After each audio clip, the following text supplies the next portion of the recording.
Coming home in the evening, each day much on my mind. Fast. Hi there, peace unto you. My name is Rashida Ali and welcome to Rashida TV, a place to be to gain practical tools on how to create tranquility in your heart. Now, welcome to another episode of Rashida TV, and in today's episode, I've got something special for you guys. And in today's episode, I've got a special guest for us here. This person has been my longtime friend. She's got such a lovely heart. She's a mother of 6 boys, and she homeschools them. And she loves having so much fun. Now, my guest today has a bachelor in childhood and youth studies, and she's also been featured in the Reading Chronicle and also in the BBC. And this person is no other but Shazia Sheikh. Thank you so much, Shazia, for being here. I'm super excited. Oh, yeah, thank you. So am I. Thank you for having me. Yeah. So yeah, I've known you for more than 10 years, and it's been, we've been really close friends. And but for those people out there, our guests that don't know who you are, so can you tell them, tell them everything about you? Yes, as Rashida said, I'm her good friend. We've been friends for a long time, and it's a privilege for me to come on to Rashida TV. I've been watching all of her shows, and she's amazing. So for me, I'm really happy to be on here for her and to do this as well. So yeah, I met Rashida at a women and kids mother and toddlers group that I used to run with a few friends. That's when I first met her, and got to know her that way. And she got a very lovely, big, bright personality that we all know about. That she caught our attention really quickly, so we immediately fell in love with her. And so I am a mother of 6 boys. My eldest is 19 years old now, so he's a young man. Then I've got a 16-year-old, 12-year-old, 11-year-old, and I've got a 2-year-old, terrible 2-stage, and I've got a 3-month-old that keeps me up all night. So yeah, I've got all different ages at the moment, and busy mum. Yeah. So yeah, like you said, I know, but I don't know if our viewers know that you homeschool your children. Yeah. So can you just give us a little bit, brief about that? Because I know some people might be out there, they don't even know what homeschooling is, or they can't even imagine, how to go about it. Or so can you just tell our viewers a little bit more about that? Yeah, basically I started to home educate my first son from the beginning, because I have been in schools in my hometown in Reading. That's where I grew up, and I also worked in schools as well, so I kind of saw it from both sides. And I just thought that I could do better with my son at home, one-to-one, give him more attention and see to his needs at home. And from there it worked out really well, and I was enjoying it, and having more and more children, it was just a continuation really. So it worked out really well. So my eldest 2, obviously they're not with me anymore. I'm not home educating them, but my middle 2 I am. And then my 3-year-old basically plays and sings lots of songs all day long and entertains us. And the baby is a baby in my arms mostly. So yeah, so it depends. Every family is different with home education. Some families may take their children out of school, so that's a bit of a different way, and you have to kind of get used to it. But because I've done it from the beginning, it was my everyday routine. So it's nothing different. It was just my everyday routine. It was not something that affected my routine in any way. It wasn't like they were in school and then I had to change things. It was from the beginning. So for me, that's just how my day was every day. So yeah. Okay, thank you. And yeah, another very interesting thing that I know, and I'm sure our viewers don't know, is that you are into intercultural marriage, because you're originally from Pakistan, isn't it? Well, my mum is. Yeah, okay. And your husband was, so we're going to talk about that, but your ex-husband was from Trinidad. Well, he's Caribbean, let's say. Caribbean background.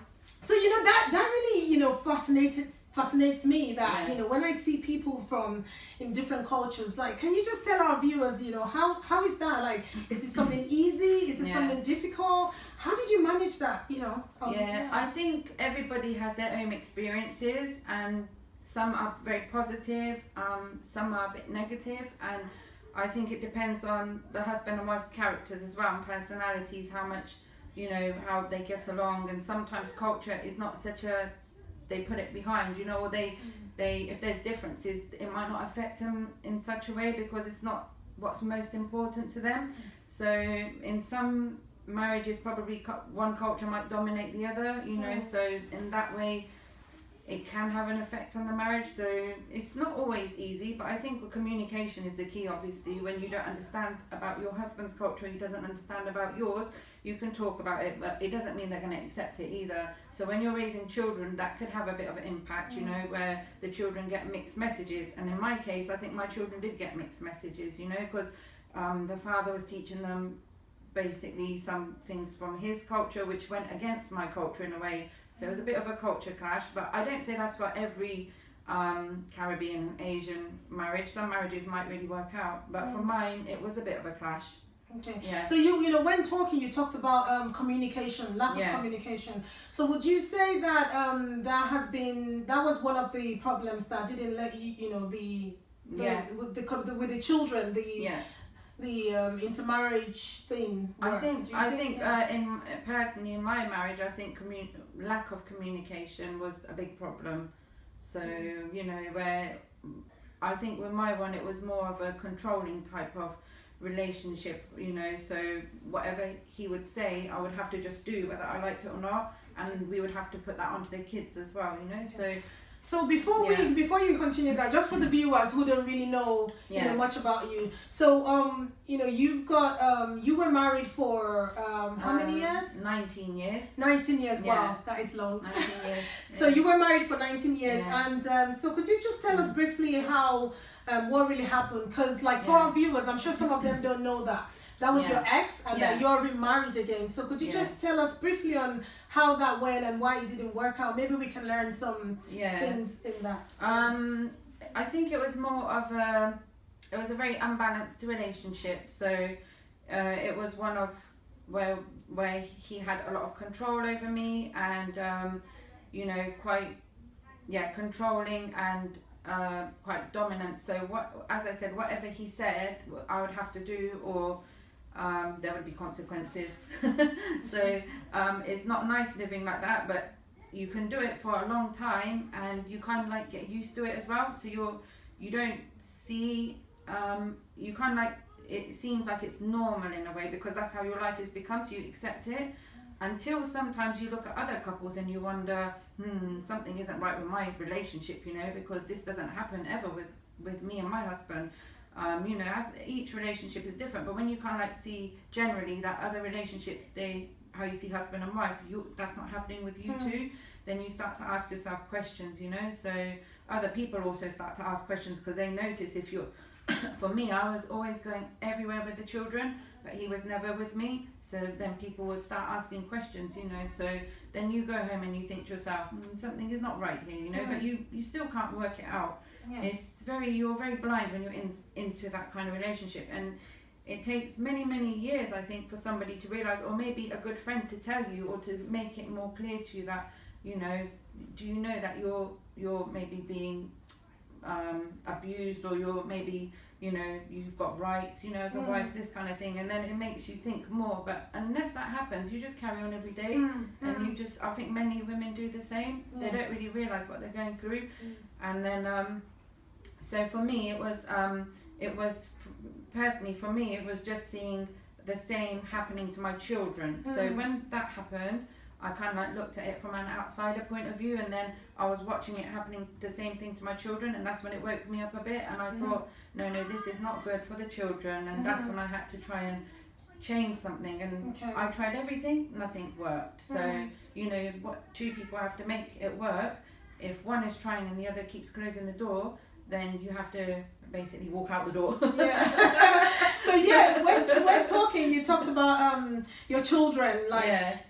First of all, what I want to ask is that when this was happening, because you said you've been married for 19 years, that's not a joke. No, it's not. So all these years, did you just, you know, you've been in this kind of relationship, like, what did you think? You didn't want to go out? Were you scared? Or because when I talk to some of my clients, and I see them in maybe unhealthy marriages or abusive marriages, some of them, they've got this fear of not wanting to leave, maybe because of what people are going to say, or or maybe they've got a lot of kids and they feel like, well, if I go, I might never find any other person. Yeah. So what were the things that made you stay in that kind of relationship? I had mixed feelings.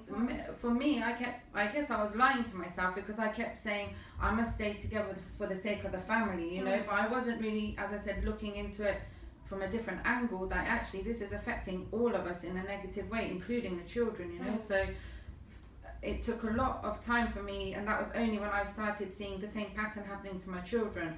So, you know, I just took it as I was a very busy mum. I was home educating. I was also studying my degree at the same time. So when the children slept, I was studying all night, juggling everything, going to keep fit classes every single hour of the day. Boom, boom, boom, something happening. So you don't actually get time to sit down, self-reflect. It's just your life is so hectic. So that's something.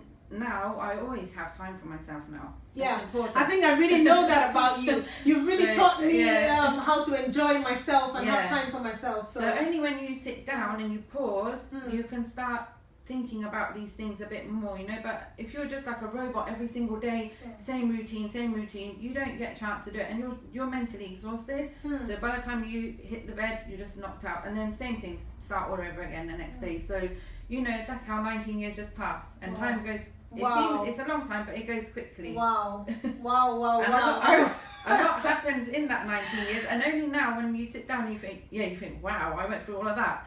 But when you're in it, it doesn't, I don't know how, it's difficult to explain. And I guess if there's some viewers watching, they might be going through the same thing, and they will actually think themselves that, yeah, we are going through the same thing. It's not so easy to pinpoint. It's several things going on at the same time. Yes. So, but I think if anybody's got like some good friends or family that notice something in you, they should come and approach you, and if they've got that good relationship with you, they should talk to you, and that could really help you, because you need somebody to kind of like say, hey, something's right here. Yeah, and we always talk about this on Rashida TV. Like I've done a video on how, you know, it's really important to have good people around you, you know, like family, friends, and you know, if it's someone that you trust and they tell you like something is not right, you know, it's always important for us to just have a step back and just think about, you know, what is the situation going around? Because like you said, being so busy, you might not even look at, you might not see yourself. Because, you know,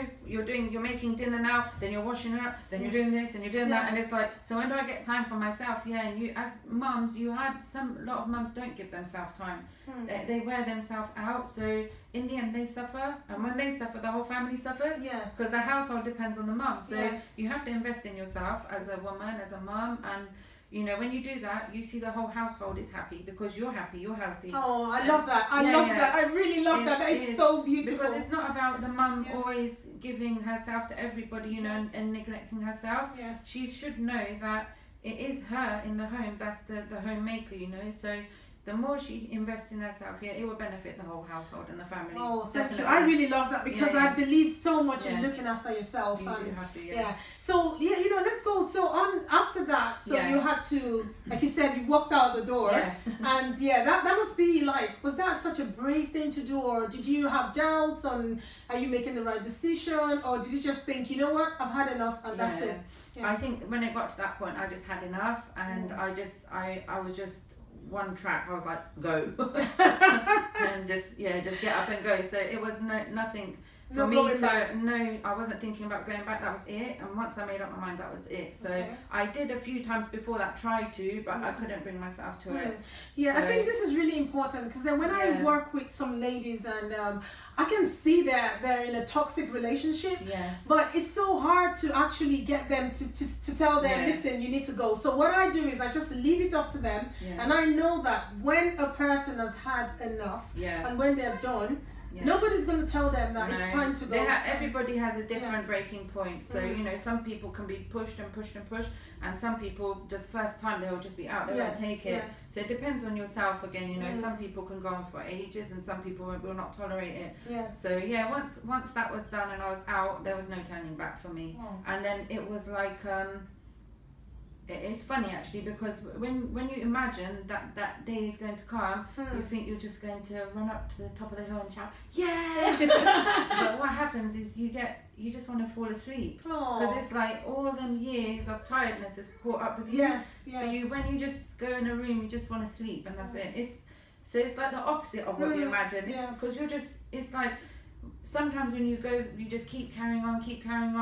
There's one day where you just that's it. You can't go on anymore, and you have to just collapse. Yes. So that's what happened to me. I was just exhausted. Yes. And I just stayed in bed for weeks and weeks and months and months and months. I didn't home educate my children. Yes. We gave everything up. We went for walks in the park because it was a time for us it was a healing process. Yes. So it was not a time for us to go back to our normal routine, because how can you get on with your studies and everyday life when you've just gone through a big thing like that, Yes. And so you need time just to take a break from everything.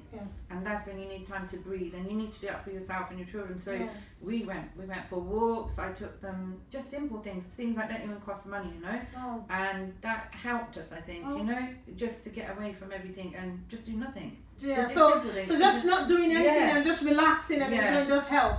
Yeah. Okay, so quickly, how did that affect the children? Like, how did you manage to, explain to them? Did you have to do anything? Did you have to, just for viewers out there, how did you manage to get them to understand what's going on? I didn't really have to make them understand a lot, because I was quite shocked. They already knew what was going on. And when I talked to them, they were like, yes, we want to go. So they were like, yes, we want to go. And and basically it was my eldest son as well, who I confided in at the time, because I needed somebody to talk to. And he's a mature boy. And I asked him for his advice, and he said, Mum, you've tried everything for us. The only option you've got now is to divorce Dad. Because you've tried everything and you're unhappy and nothing's working and we're unhappy, so to do it for all of our sake, divorce would be the best thing. So when my son said that really hit me hard, and I thought, when your own child is telling you that, that's got a meaning to it. Yes. Because if your child wants you to stay together with a dad, they would say no, don't. But he said it, there was no hesitation. And the other children as well, they always turn back to me and say, Mum, you've made the right choice for all of our family, So it's nothing that I regret. I don't think it's they don't regret it. They're very thankful to me as well, because it changed our lives. It's just like it become peaceful now. Wow. Our life is peaceful. So it's a scary thing to do when you're a woman and you're always relying on your husband. He's the main person bringing in the money, and it is a scary thing to walk out, especially if you've got children. You haven't got nowhere to go, but there's help out there. If you've got good friends, and there's many places, organisations that you can go to, and they really, really do help you, So we had fantastic help and support, which really helped us. So, that's good. You do have to be brave though. The first few steps are brave. You have to be very brave. Yes. Yeah. Okay, so now to the very interesting part, because I'm sure some of the viewers don't know, but I know. But if you, obviously, if you let some of our viewers know, because we know, when you had the fairy tale, and we've had all the very sad and horrible thing, but then, there was a happy ending, isn't it? Yes. So, if you could tell us what really happened. I would say happy beginning. Oh, it was a happy beginning? Happy beginning. Okay, so it's not ended yet. No. Okay. It will never end. Oh, good. Alhamdulillah. That's really good. Yeah. So, just like when you were going out of that marriage, did you ever think that I will ever get married again, or did you think, what, I've had enough of men, that's it, I'm done? So what was going through you in the in respect to building up another relationship, like getting married again, things like that? I guess when I was going throughout the process, my mind was very blank. Yes. Yeah, it was very blank, and as I said, that's why we were doing things where we were just going out for walks. It was nothing planned. It was just going out, sitting down on a bench, eating our lunch, just walking a lot and being in nature, which helped us a lot. So I think for me, I wasn't thinking about marriage at all.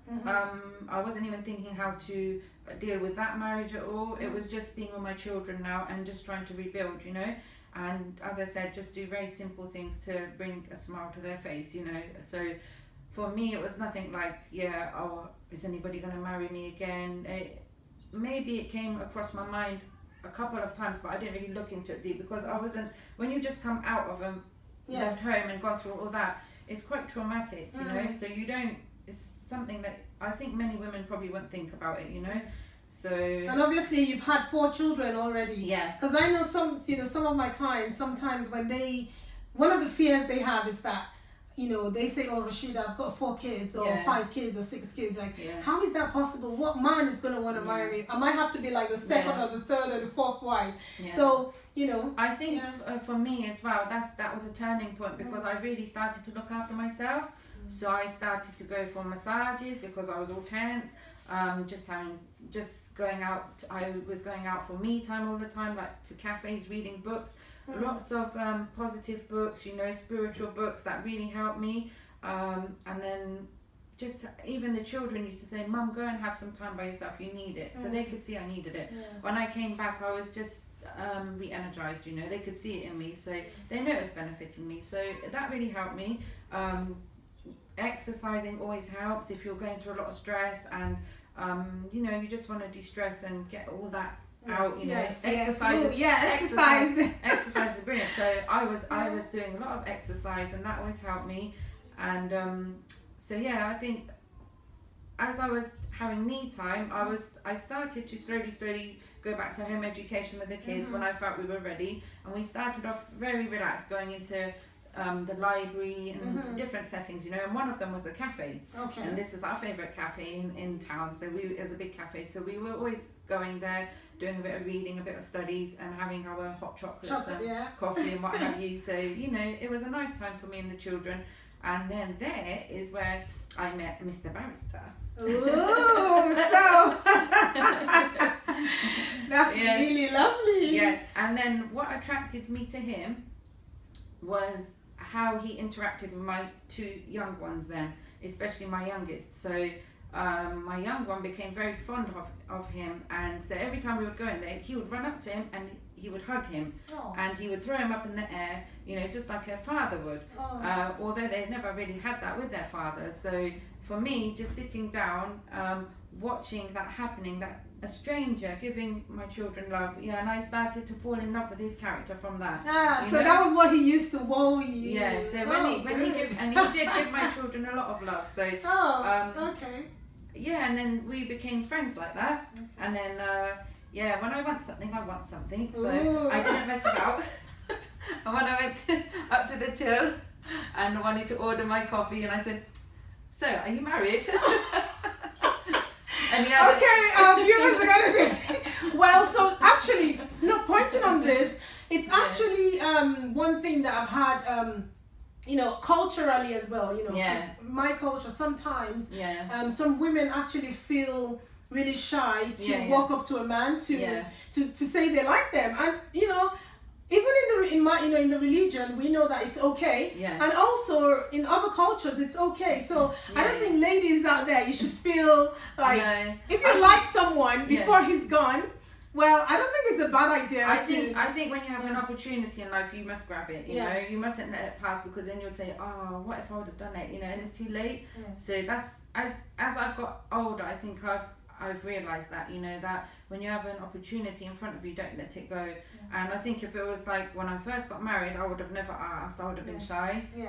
Okay, so for people that are maybe not old, experienced, maybe if you see someone and then you could just probably talk to your parents or your mahram or someone who you think that can speak to them. If you don't think you can walk up to them, but obviously if you're you're more experienced, then don't let it go. Yes. So then he said, "No, I'm not." And then I didn't show him my expression, but I turned around and went.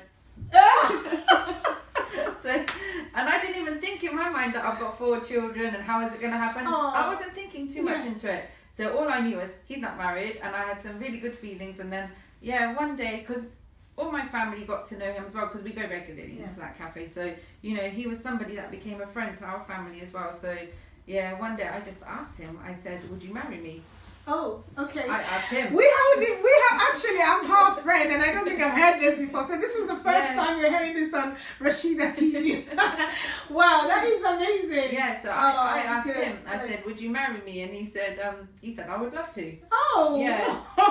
And I think because of his background, he's African. He's come from a very big family as well. He's used to living with many family members, and he said for him it's not a problem to have 4 children. He said, "I'm used to this, Aww. He said, "This is like my own family." Yeah, we're Africans, and we're used to having kids and everything around us. Everyone is our cousin, if you I think so in that aspect, that was nice, because he was, it made it easy, Yes. It was nothing like, he made it very clear from the beginning that it doesn't matter if there's children, I'm used to this. So and it was very natural. It was a very natural transition when he came in and moved in with us. You know, he already knew the children, you know, they were happy, you know, and he always said from the beginning, I'm not their dad, I'm their brother, I'm their friend, and he said we want to keep it like that, and that's what's going to keep our relationship good, and it has. And he's very good with all of the children. He gives them all their individual time, and you know, for my older two, he's more like a friend or a bigger brother, and with the younger two, he's very playful with them. You know, he knows how to interact with all of them. So, and he's a lovely man, and he's just changed our lives. You know, he's in a very big way. He's been a big blessing to us. And yeah, you don't get many men like that, I think. So he's very special. Yes, there's some good men out there. And also I believe that, you know, whenever you're going through a hard time, you know, and you make sure you do the right thing, you are a good person, then the good things will come your way. Good people will come your way. I think as I said, if I go back to when I started to look after myself, that's when I started to see a lot of goodness coming back into my life, you know. And you know, all these years you're giving out your love and everything, and when it's always been rejected, you know, it's because you're giving too much, and it's becoming imbalanced because you're giving too much and the other person is not giving nothing. So it can't be like that where one person is doing everything, and it's like you're going to just exhaust yourself. So you know, where there's a relationship where it's like, it's just like energy, you know, going back and forth is healthy, you know. Healthy, but when it's just one way, how much energy you can have left, you know. So with me and my husband now, I think we are very similar in our characters as well, and that helps. And we see our point of view in life is very much the same as well. We agree on a lot of things.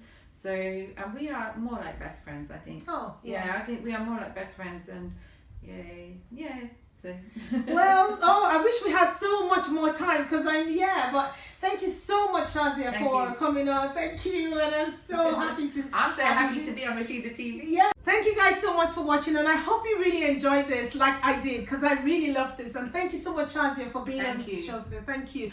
Now it's your turn. We would love to hear from you. We would love to know, what did you take away today? What have you learned? And also would love to know, is there any other thing you would like to ask Shazia? Because she will be, you know, reading all your comments. She will be reading all your questions. Please leave a comment below. Did you like this video? Don't forget to subscribe to my channel, and please share with your friends and families. Remember, having tranquility in your heart is the key ingredient to having a successful and a happy life. Thank you so much for watching, and God willing, I'll catch you on the next episode of Rashida TV. Coming home in the evening, each day much on my mind. Fast pace of living in the West with such little time.